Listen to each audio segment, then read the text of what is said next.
Hola, buenas tardes. Muchas gracias a todos ustedes y agradecer en primer lugar al Colegio de Enfermeros en la región Arequipa por la invitación. Siempre es un gusto poder estar con ustedes y compartir un poquito de la experiencia en diferentes ámbitos. Y bueno, muchas gracias por la presentación también, Jenny.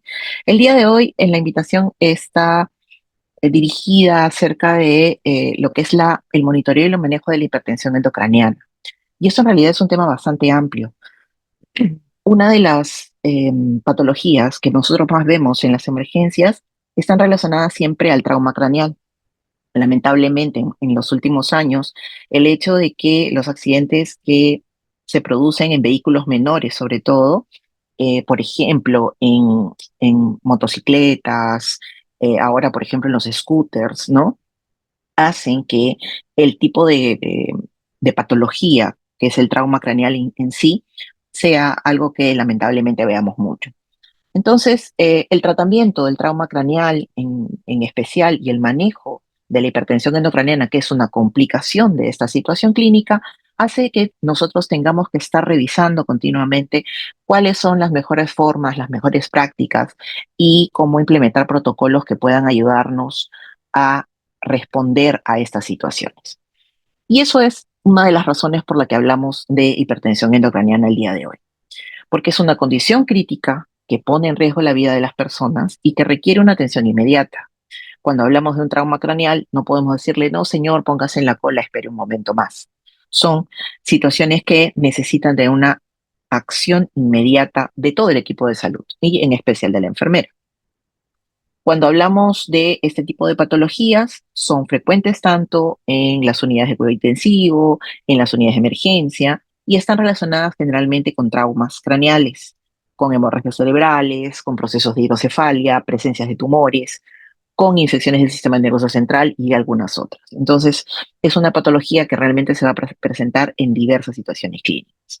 Tratamos siempre de que en estas situaciones la intervención, el tiempo de la intervención es una de las claves para que la persona pueda recuperarse de la mejor manera posible. Sabemos que a diferencia de otras patologías, como por ejemplo un infarto cardíaco, hablando de algo similar, ¿pone en riesgo la vida del paciente? Sí, pero tenemos un tiempo como que entre que el paciente llega y puede pasar a una sala de intervencionismo para hacer un cateterismo cardíaco, podemos esperar entre 60 a 120 minutos esperando que ese corazón pueda soportar, si es que el paciente no tiene, por supuesto, enfermedades o comorbilidades que pongan en riesgo su vida.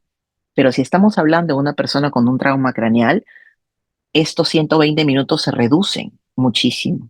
¿Por qué? Porque aquí la hipoxigenación de mi cerebro tiene consecuencias mucho más agudas, mucho más fatales, ¿no? El tipo de secuela que tienen nuestros pacientes si es que están o se enfrentan a una situación de este tipo es, eh, tiene muchas complicaciones posteriores. Y sabemos nosotros que ese tipo de patologías hacen que sean pacientes que tengan muchas secuelas, ¿no? Entonces, en este aspecto es un crucial el rol del equipo de enfermería y sobre todo que nosotros estemos preparados para vigilar, para identificar todo tipo de cambios que se puedan producir en los pacientes en estos momentos. Y eso, por supuesto, tiene que ir junto con un una actualización de conocimientos, ¿no? Que nos permita tomar decisiones basadas en la evidencia, que es lo que nosotros como enfermeros profesionales debemos hacer. Entonces vamos a repasar un poquito en el contexto en donde se produce el proceso de la hipertensión endocraniana. Y entonces tenemos que irnos a nuestro cerebro. ¿Qué significa esto? En nuestro cerebro tenemos tres elementos básicos que hacen que haya un equilibrio en la parte neurológica.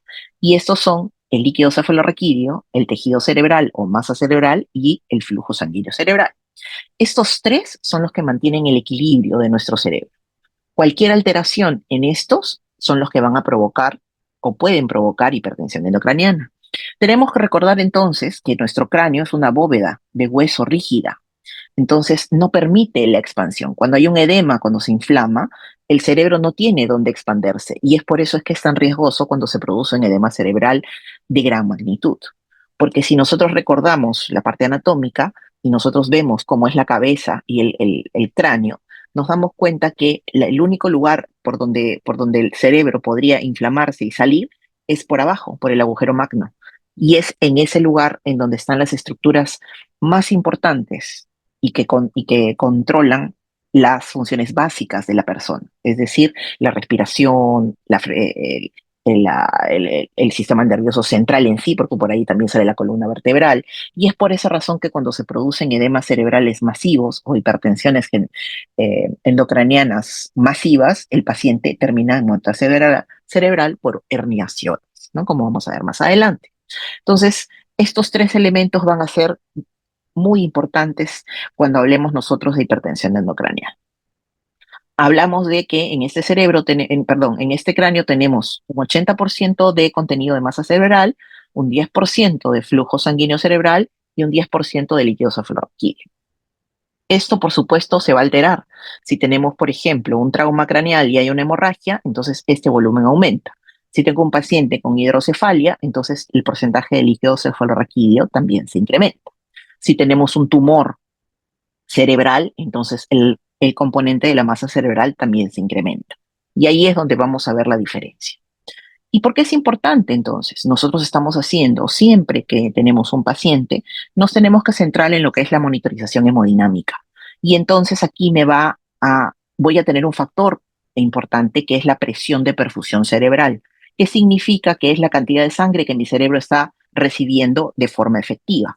Cuando yo hablo de presión intracraneal, esta presión de perfusión cerebral sería igual a mi presión arterial media menos mi presión intracraneal.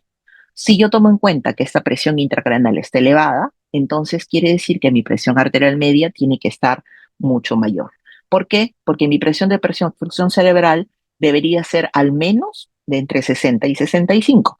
Si yo tengo una presión intracraneana de 20 y tengo una presión de perfusión cerebral de 65, menos estos 20 que está aquí, entonces necesito, perdón, más unos 20 que está aquí, necesitaría al menos unos 85 a 90 milímetros de mercurio de presión arterial media para poder mantener una buena presión de perfusión cerebral. Por esa razón es que nosotros en pacientes neurocríticos tratamos siempre de que la presión arterial esté dentro del límite mayor un poco más. O sea, aquí nuestra meta no son 60 a 65 milímetros de mercurio. Normalmente tiene que ser de 75 a 80, tomándole cuenta que estos valores de peak pueden variar de acuerdo a lo que se enfrentamos. Entonces, existe una doctrina de Monroe Kelly que es la que habla justamente del equilibrio de estos tres elementos, entre el cerebro, el flujo sanguíneo cerebral, que aquí está en arterial y venoso, y la cantidad de líquido cefalorraquídeo. Entonces, esta doctrina de Monroe Kelly nos dice que si un componente se eleva, cualquiera de los tres, los demás deberían disminuir proporcionalmente para mantener la PIC estable. Y esos son nuestros famosos mecanismos de compensación. Pero ¿qué pasa si estos mecanismos de compensación no se tienen un punto límite y dicen hasta aquí ya no llegué? Entonces aquí va pasando. Lo primero que va a pasar es que el líquido cefalorraquídeo va a tratar de desplazarse de un lugar a otro para tratar de darle más campo de repente si se produce un sangrado o si la masa cerebral aumenta. Y también el otro mecanismo de compensación va a ser la reducción del volumen sanguíneo cerebral si es que, por ejemplo, la cantidad de líquido cefalorraquídeo incrementa. Pero como todo tiene un límite, y entonces lo que va a pasar es que las estructuras de la masa cerebral se van a comenzar a desplazar a lugares a donde no corresponden y se van a comenzar a producir complicaciones como las herniaciones. La hipertensión endocraniana entonces voy a tenerla en tres niveles, leve, moderada y severa, de acuerdo a los valores de presión intracraneal. ¿Qué es lo que yo voy a ver inicialmente cuando una persona tiene una presión intracraneal elevada?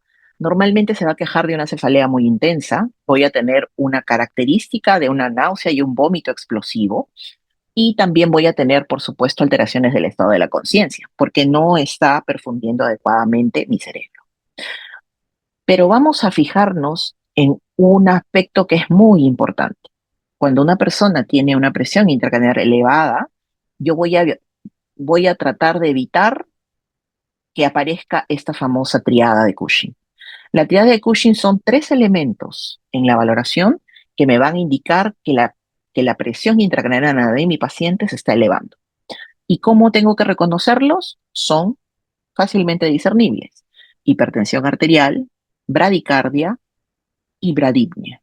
Y esto, por supuesto, alterando el patrón respiratorio. Ahora, todo esto tiene un camino, no es que yo tenga que esperar que aparezcan los tres para que decir, no, mi paciente está con hipertensión intracraniana. No. Si el paciente tiene un T grave, si yo sé que el paciente puede tener un edema cerebral, entonces, si el paciente comienza a hacer súbitamente hipertensión arterial, si el paciente comienza a disminuir su frecuencia cardíaca, ya estoy frente a una hipertensión endocraniana. Si aparece la bradipnia o la alteración del patrón respiratorio, eso ya significa que la presión intracraniana se me disparó. Entonces tampoco es que hay que esperar que aparezcan los tres, pero estos tres signos juntos son eminentemente signos muy claros de que mi paciente puede tener hipertensión arterial, hipertensión endocraniana. Otros signos que aparecen ya de forma tardía cuando la hipertensión es muy severa es cuando ya aparecen la midriasis pupilar, ya las pupilas están asimétricas y por supuesto hay hemiparesias, paraparesias o cuadriparesias. Entonces, para determinar cómo o cuánto tiene un paciente de presión intracraniana, en realidad existen muchos dispositivos. Ahora ustedes saben que el monitoreo no solamente son nuestros ojos, sino que tenemos muchos dispositivos que nos pueden ayudar para determinar valores exactos de presión intracraneal y poder hacer un adecuado monitoreo. Aquí vamos a tener tres de ellos, dos de ellos invasivos y uno no invasivo. El más utilizado, el más conocido, es el famoso monitor Camino. El monitor Camino es un monitor que nos permite en tiempo real poder ver tanto los valores de la presión intracraneana como la temperatura. Dependiendo del catéter que uno utilice, se puede hacer un monitoreo eh, tanto de la parte parenquimal, ¿no es cierto? O también intraventricular. Aquí lo vamos a ver. Cuando hablamos de un catéter intraparenquimal, estamos hablando de un catéter que va a ingresar prácticamente hacia la masa cerebral y que va a hacernos solamente el conteo o la medición de la presión intracraneal y la temperatura. En cambio, cuando utilicemos un catéter intraventricular, entonces este catéter va a tener la opción de que tiene una vía en donde va a caer líquido cefalorraquídeo. En este caso, yo puedo hacer tanto la medición de la presión intracraneal y a su vez evacuar el excedente de líquido cefalorraquídeo para evitar que continúe el edema cerebral. Mientras el catéter intraparenquimal se puede utilizar o se puede colocar en una sala de emergencia o cuidados intensivos, el catéter intraventricular se coloca en sala de operaciones, porque al ser más invasivo y tener que estar en una posición un poco más riesgosa, esto sí requiere de una cirugía. Entonces vamos a tener diferentes tipos de catéteres, pero el resultado va a ser el mismo: medición de la presión intracraniana y temperatura. El otro sistema que nosotros conocemos y ha sido utilizado muchas veces y que incluso nosotros lo utilizamos de forma artesanal es el famoso sistema Becker, porque Becker es la marca en realidad de uno de los equipos, ¿no? Si ustedes lo buscan como derivación ventricular externa y lo buscan como sistema Becker, es porque la marca fue tan conocida que se quedó así, pero en realidad ese sistema se llama sistema de derivación ventricular externa. Y este sistema nosotros lo replicamos, ¿no? Como todo en esta vida, tratamos siempre de hacer algo que esté de acuerdo a lo que nosotros podemos manejar. Y mucho tiempo se manejó esto con volutroles, ¿no? Que se le añadieron después, por supuesto, de monitoreo hemodinámico que me permitían incluso colocar una línea en la que yo podía ver la onda de presión intracraneal en un monitor, ¿no? Pero el sistema específico diseñado para hacer ese tipo de medición es el que desarrolla esta empresa, Medtronic, ¿no? Que es el sistema Baker, que es el con el que se puede conocer. Entonces, este sistema es un sistema intraventricular que también se coloca, el catéter intraventricular se coloca en sala de operaciones. Una vez que sale el catéter, esto se conecta a una llave de triple vía que va, por supuesto, con un sistema rígido que es muy similar al de la línea arterial, porque es un catéter, es un sistema rígido. Aquí no puede haber eh, un, una conexión que sea como las de venoclisis simple, porque alteraría los valores de la presión y eso no se, en este caso no nos ayudaría a medir los valores de forma adecuada. Entonces tenemos una zona en donde se equilibra, al igual que el eje flebostático, tenemos un punto cero, ¿no? Que es el foramen de Monroe, en donde nosotros colocamos la cabecera elevada siempre a 30 grados, un valor cero, y aquí podemos colocar, por ejemplo, nuestra bureta a, por ejemplo, 15 o 20 centímetros o 20 milímetros de mercurio. De tal manera que si la presión intracraneal supera ese valor, automáticamente el líquido cefalorraquídeo se evacúa y la presión intracraneal se mantiene dentro de los valores que yo espero. La- Algo importante cuando nosotros utilizamos un sistema de aireación ventricular externo es la posición del paciente. Nosotros necesitamos siempre que, al igual que la presión arterial invasiva, tenemos que hacer un cero efectivo. Si nosotros no colocamos nuestro dispositivo en un cero determinado, entonces vamos a estar haciendo una medición incorrecta y probablemente podamos estar con el paciente con un nivel de presión intracraneal demasiado alto y nosotros lo estamos midiendo inadecuadamente. Entonces, tenemos que tener mucho cuidado con la posición y el nivel en donde vamos a hacer el cero. Nuestras ondas de presión intracraneal van a tener tres componentes, así como nosotros tenemos la onda dicrótica en la presión arterial invasiva, en la presión intracraneal tenemos tres componentes.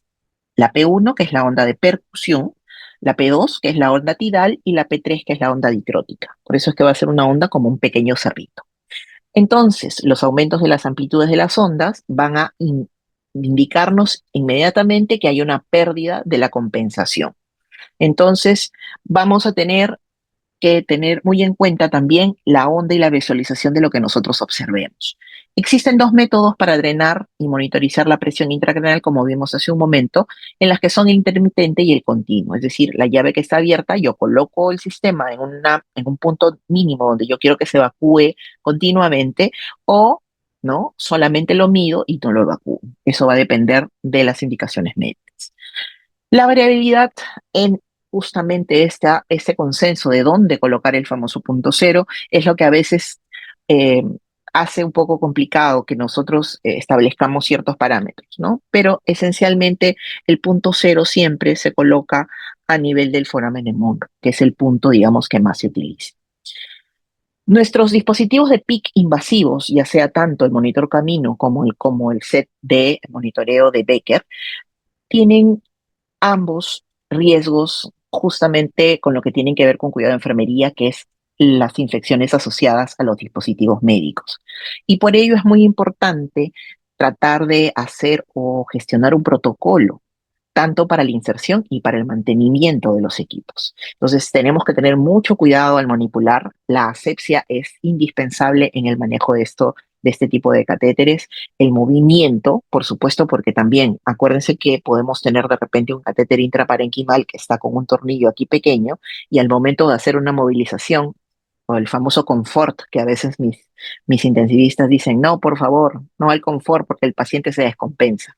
Pero si uno hace una movilización de una manera eh, sistemática, ¿no? Y en una forma en la que sabemos y aseguramos que los dispositivos del paciente no se van a desplazar, entonces no hay ningún problema, ¿no? Entonces, esto tiene que ver con la educación, que tiene que ver al personal, que comienza, por supuesto, con las medidas de asepsia universales, y también de los dispositivos que tiene el paciente para saber cómo lo puedo mover, en qué momento lo puedo movilizar, cuál es el ángulo que puedo mantener, al paciente se lo tiene que mover en bloque, la cabecera siempre tiene que estar elevada, etcétera, etcétera. Entonces, todos esos cuidados que tienen que saber el equipo que está teniendo al paciente y que la enfermera lo tiene que dirigir, porque esos son cuidados que nosotros dirigimos.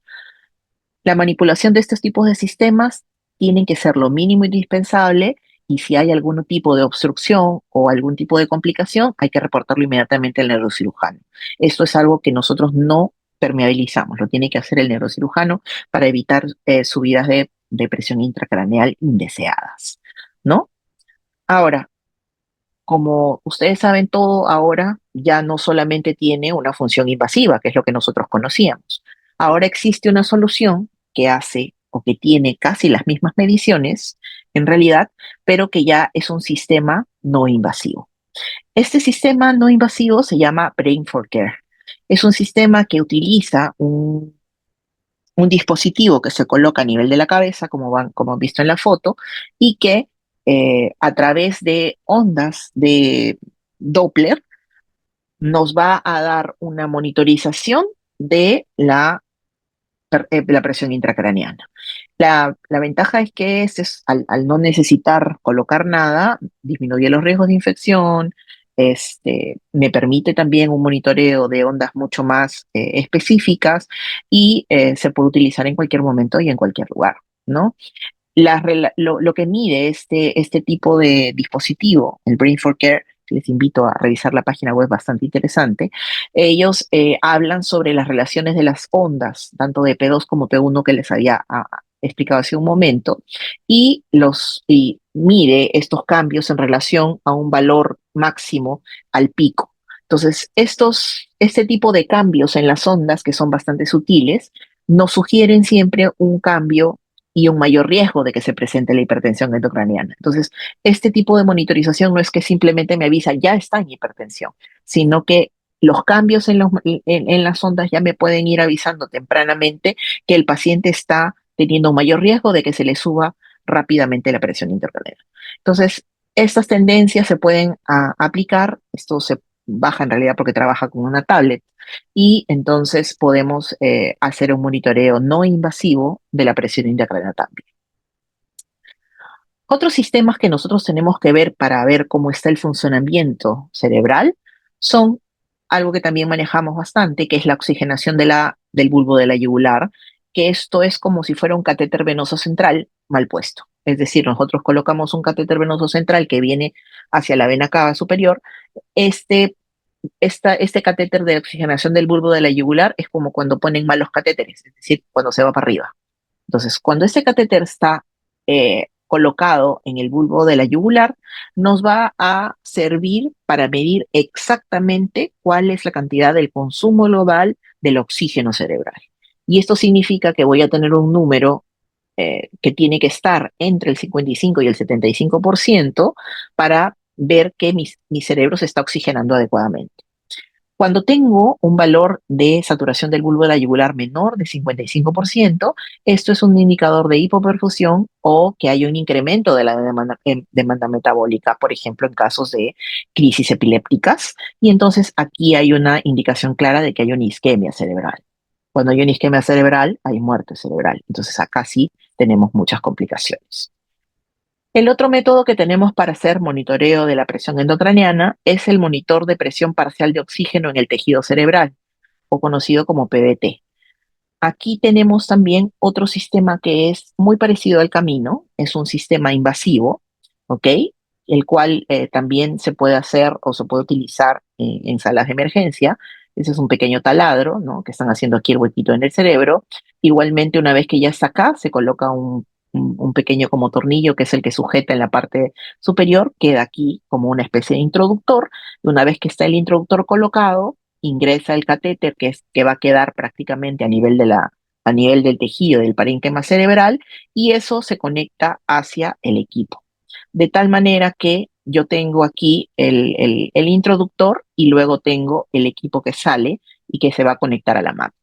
Después, una vez que está esto, por supuesto, todo se cubre para evitar que haya complicaciones e infecciones, ¿no? Entonces, este catéter que está inyectado a nivel del parénquima cerebral, lo que va a medir es eh, la oxigenación del tejido cerebral en tiempo real.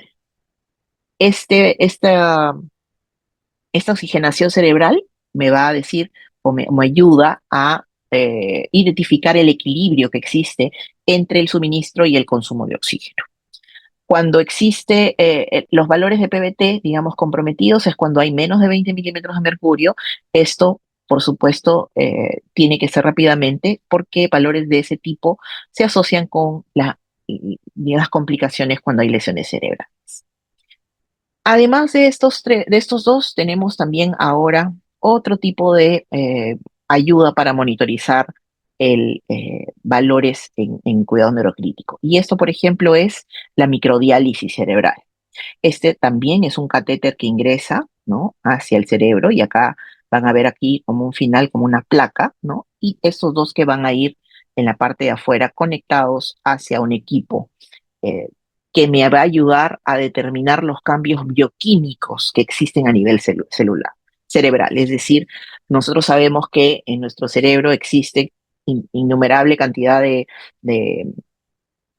neurotransmisores y también pequeños elementos como la glucosa, el lactato, el piruvato, el glutamato, etcétera, ¿no? Entonces, todos estos son sustratos que están a nivel extracelular y ese tipo, digamos, esas concentraciones de estos elementos me van a determinar o me van a ayudar a determinar si es que existe un mayor o menor mm, ah, consumo de oxígeno cerebral. Entonces, por ejemplo, concentraciones bajas de glucosa vamos a asociarlas con un mal pronóstico. Y esto tiene que ver mucho con lo que vamos a ver más adelante en el monitoreo, porque sabemos que nuestro paciente no debe tener hipoglicemia, pero tampoco debe tener hiperglicemia porque la glucosa elevada también causa lesión cerebral.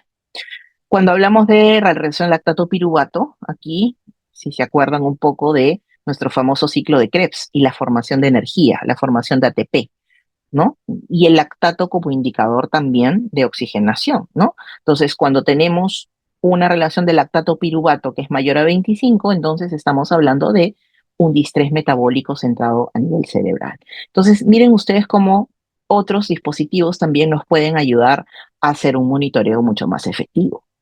Ahora también hablamos de otro tipo de elementos que son no invasivos y que también nos ayudan a ver cómo está el estado de, por ejemplo, la perfusión cerebral en el caso del Doppler, ¿no? Entonces nosotros tenemos un Doppler craneal que, por ejemplo, nos da aquí ondas para determinar cómo está el flujo sanguíneo cerebral y que en el ejemplo de arriba tiene la paciente un vasoespasmo, por lo tanto es que hay variaciones evidentes en las ondas del Doppler transcraneal y aquí, una vez que ya se hizo la angioplastia mecánica, que en este caso es retirar el coágulo que está tapando la arteria, entonces el flujo vuelve a valores normales.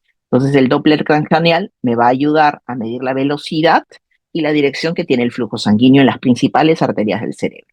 Me permite diagnosticar la presencia de coágulos, ¿no? O de repente eh, cuando hay accidentes cerebrovasculares súbitos, ¿no? Y me permite ver el efecto, por ejemplo, de las trombolisis cuando hay ictus y se pueden corregir a tiempo. Entonces me permite tomar decisiones clínicas en este aspecto.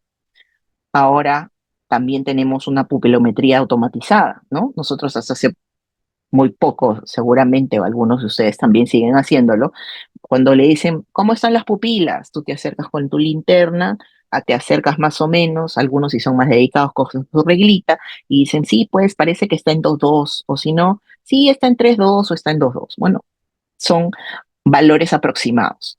Pero ahora ya existen otros dispositivos que nos ayudan no a calcular cuánto es, sino a medir exactamente. Entonces, los pupilómetros automatizados lo que hacen es esto, a través de un aparato especial como este, se mide exactamente el diámetro de la pupila y hace comparaciones específicas entre la pupila derecha e izquierda. Haya la diferencia específica entre el tamaño, la respuesta a la luz, cuánto tiempo se demora, cuál es el tipo de respuesta, si está más rápido, si está más lento, y ya tienen incluso valores de referencia para poder darlos. Entonces, la pupilometría avanzada lo que nos permite es ir más allá de e incluso ir determinando estos cambios mínimos cuando tenemos al paciente.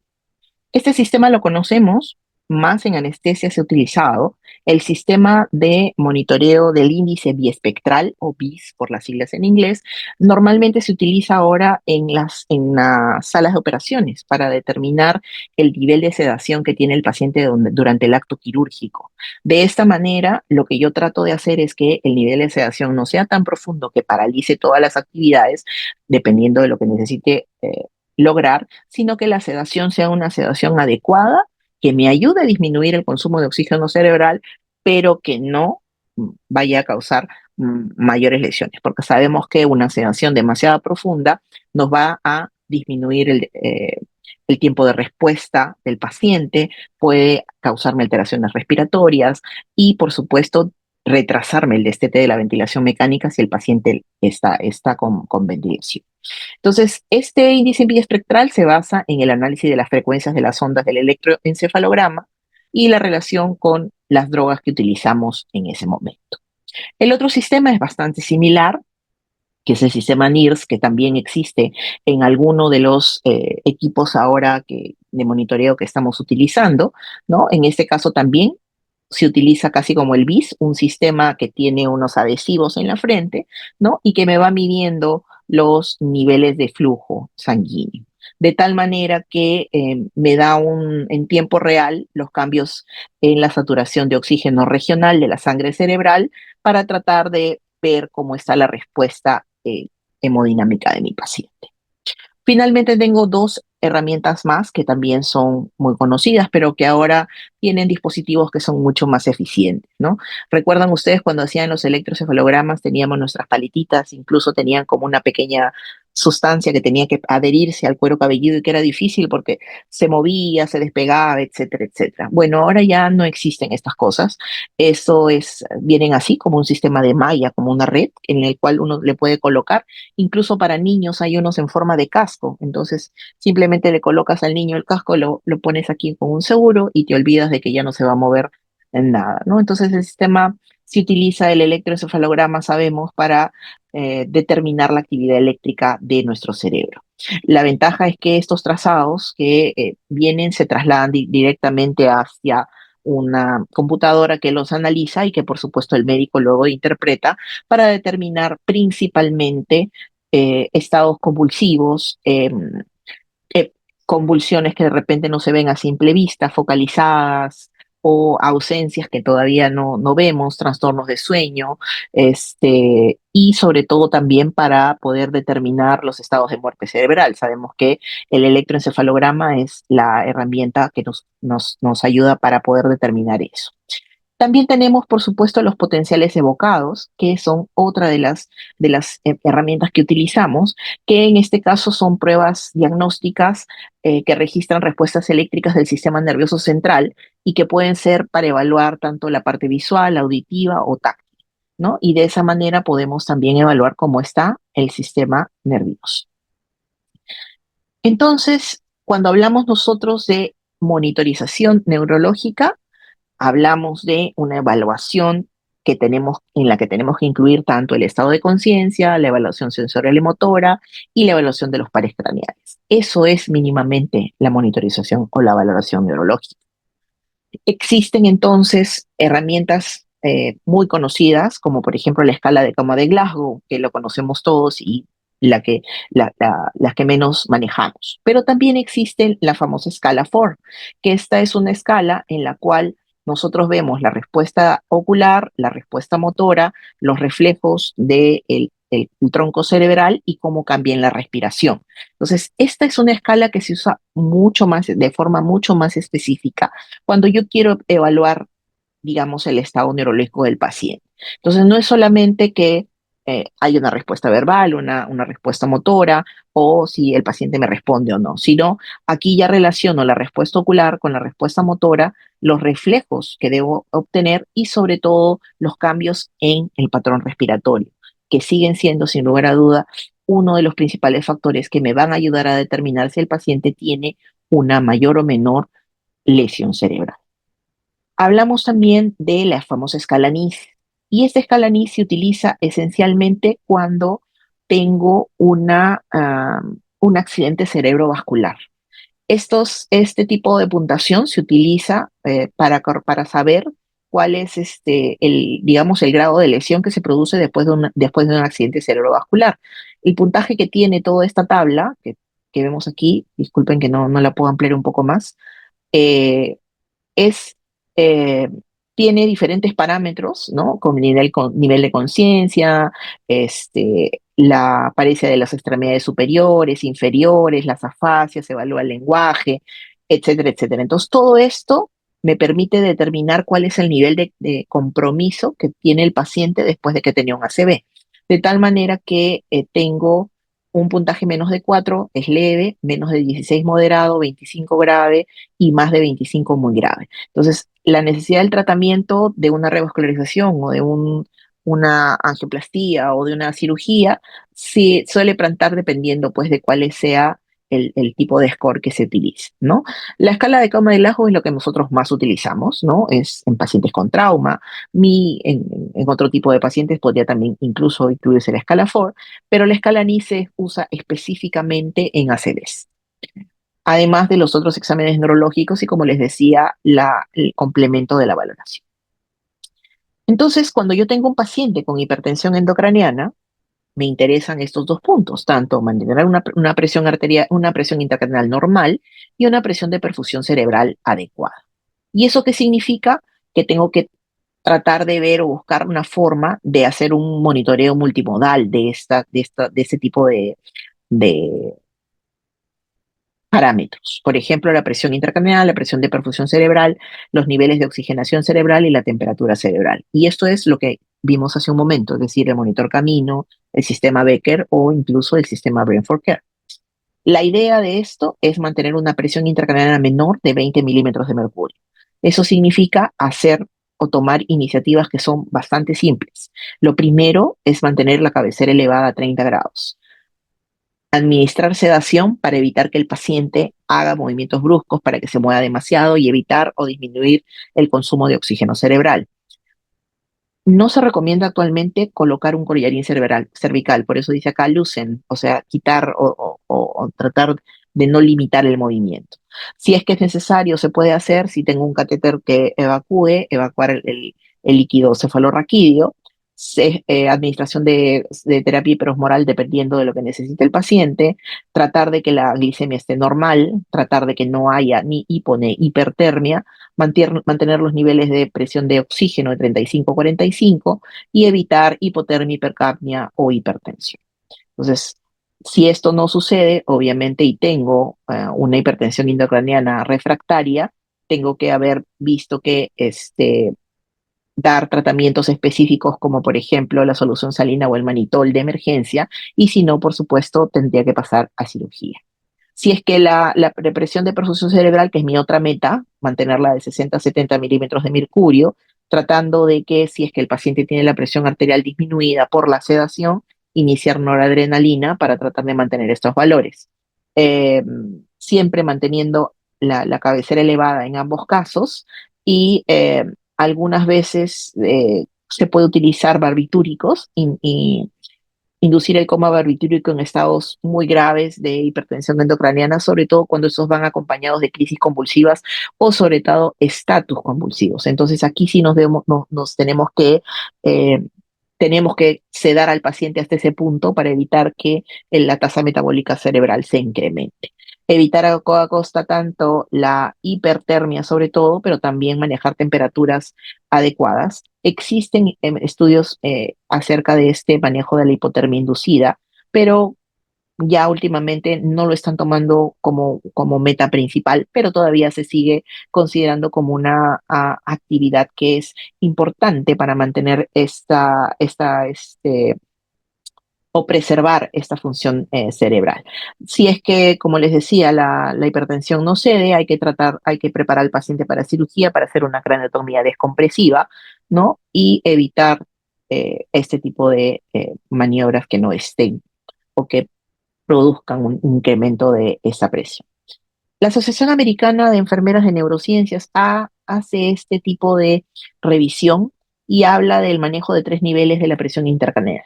En el nivel 1, ellos utilizan, por ejemplo, la cabecera elevada a 30 grados para mejorar la oxigenación cerebral. Sabemos que la posición de la cabeza tiene que ser recta, la cabeza no tiene que estar inclinada ni para un lado ni para el otro, porque lo que tenemos que tratar es de preservar tanto el ingreso como el retorno venoso.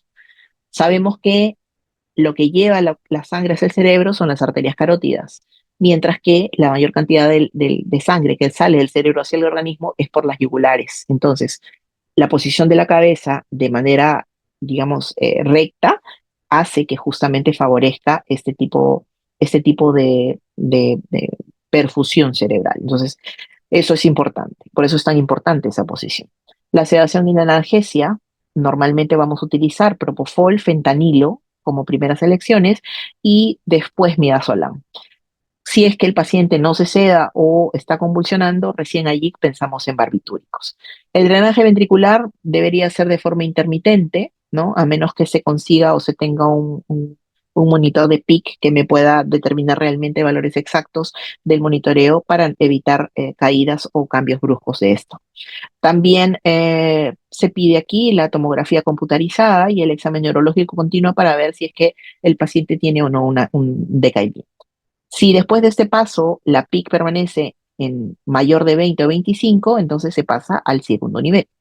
En el segundo nivel ya piden un monitor de PIC de tipo parenquimal o la colocación de un drenaje ventricular externo, la terapia hiperosmolar, tanto con manitol o solución hipertónica, tomando en cuenta que hay que hacer un control bioquímico de sodio y osmolaridad para evitar cualquier tipo de complicación por hipernatremia, ¿no? Entonces, igualmente las dosis de manitol en bolos de 0,25 a 1 por kilogramo de peso corporal y la solución salina hipertónica que también va a depender de digamos, lo institucional que se utilice allí, ¿no? Porque hablamos de cloruro de sodio al 3%, que en este caso son 250 mililitros durante media hora, y otras concentraciones que pueden ser, por ejemplo, el 30% al 23,4. Va a depender de lo que se utilice. Nosotros a veces utilizamos, perdón, concentraciones distintas, ¿no?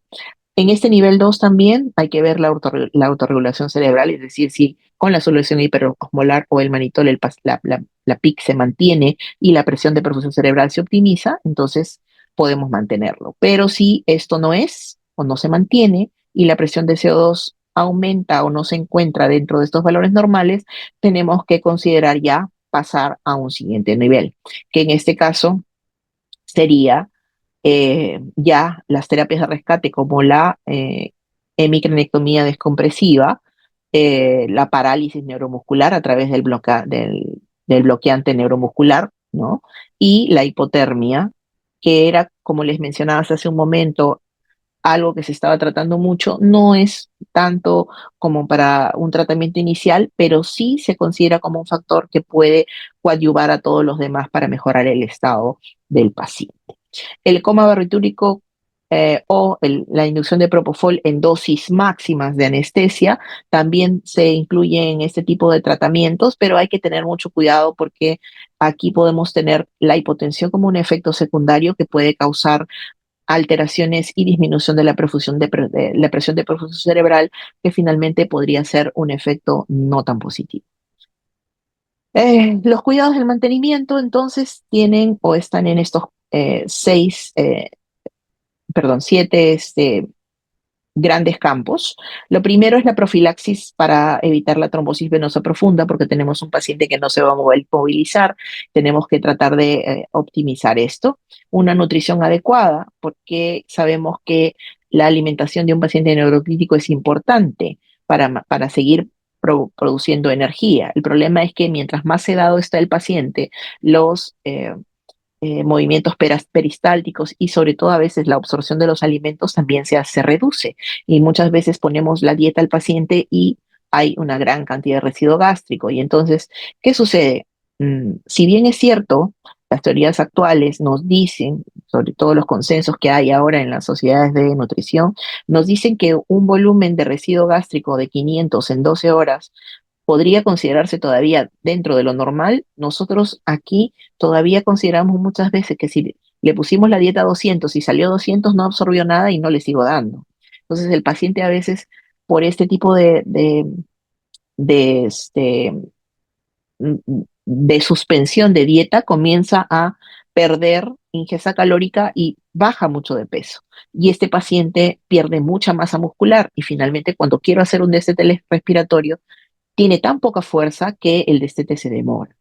La prevención de convulsiones también está aquí, es muy importante, nosotros tenemos que considerarlo porque va a aumentar la tasa metabólica cerebral y por lo tanto vamos a tener mayores complicaciones.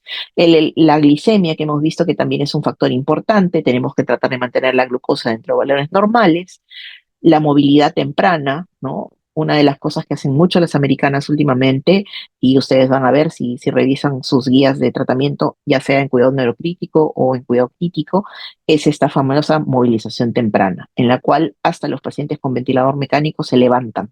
Este tipo de pacientes que no se mueven, se los colocan en unos aparatos que les mueven las piernas por sí solos, el paciente se le despierta por horas, se sienta, etcétera, etcétera, ¿no? Y cómo es que esto ha tenido influencia en la recuperación mucho más rápida y sobre todo porque hay también mucha controversia entre el uso de la sedación profunda y los efectos que estos tienen a largo plazo. Esto también hablando de esta parte, ¿no? Que es la neuropsiquiatría. Hay muchas personas que en algunos estudios dice que cuando una persona está en sedación profunda, normalmente despierta con muchos episodios de delirio, ¿no? Y a veces es esa persona que tenemos que se agita, que se quiere quitar todo, y a veces son efectos de la misma sedación que nosotros colocamos, porque el paciente está tan sedado que olvida completamente el entorno donde se encuentra y puede estar pensando, no sé, que lo han secuestrado, que le quieren hacer alguna cosa, y entonces el paciente se despierta completamente desorientado. Entonces, este tipo de despertares programados para evitar que el efecto de la sedación no sea tan profundo y evitar esos episodios de delirio también es importante. Y por supuesto, la prevención de todo lo que tiene que ver de las complicaciones relacionadas a la atención de salud, que también son cosas que tenemos que ver. Entonces, este paquete de cuidados que viene en un bundle, ahora que todo se conoce con esta sistematización de cuidado, ¿no? Habla de la evaluación y prevención del dolor, la realización de pruebas de despertar espontáneo, que es lo que les mencionaba hace un momento, la elección de una sedación y analgesia que sea medida y pueda ser manejada de manera adecuada, la evaluación monitoreo del delirio, ¿no? La movilización temprana y la participación activa de la familia, que es otra cosa que también tenemos que tratar de manejar.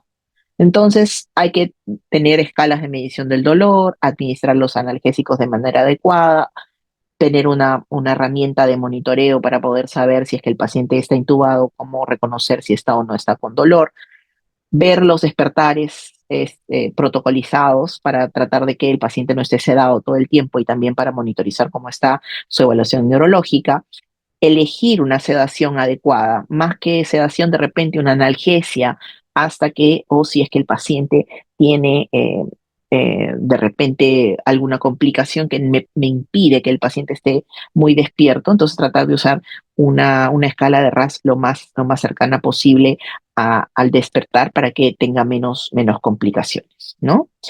En el caso de el delirio, ¿no? También existen muchas herramientas como las escalas de medición de confusión y delirio. Hay que prevenir esto tratando de evitar que el paciente no esté sedado demasiado tiempo.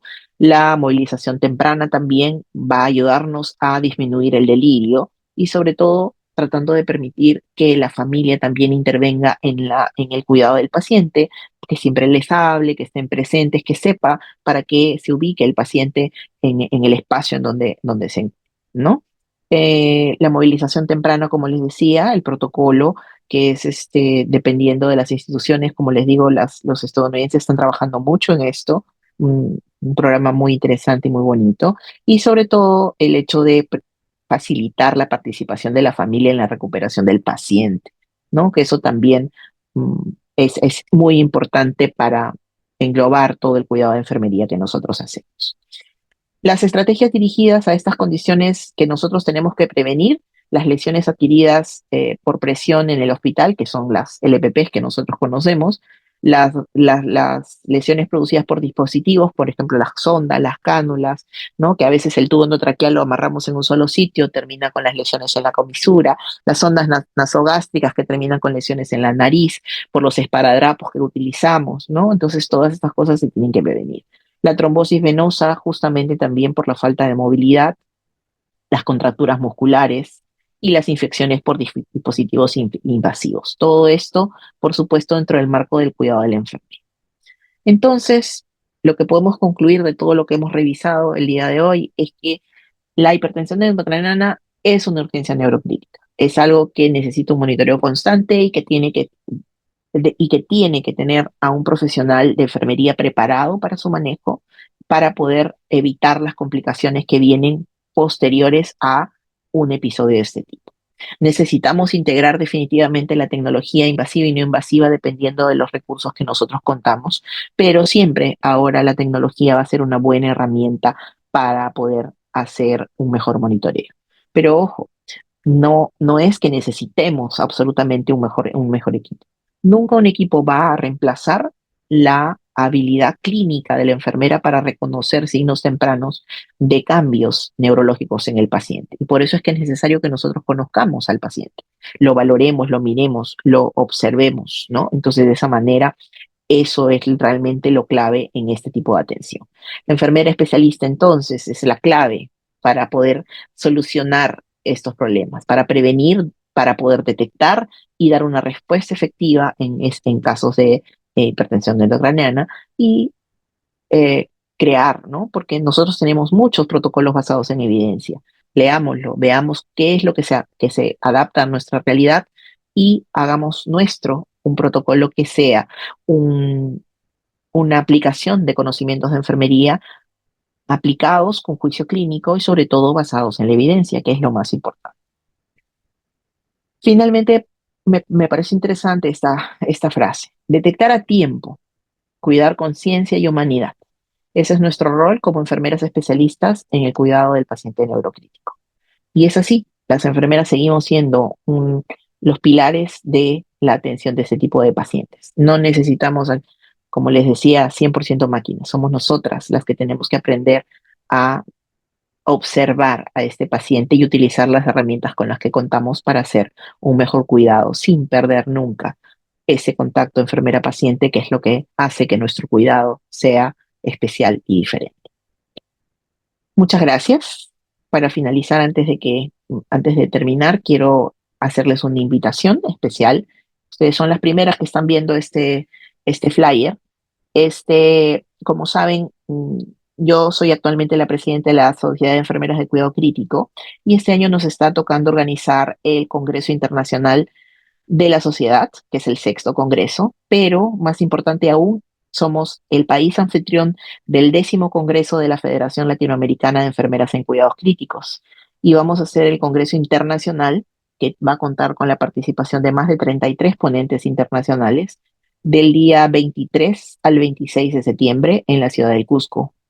El 23 de septiembre serán los talleres precongreso, que ya les haré llegar el programa un poquito más adelante, y del 24 al 26 de septiembre serán el congreso en sí.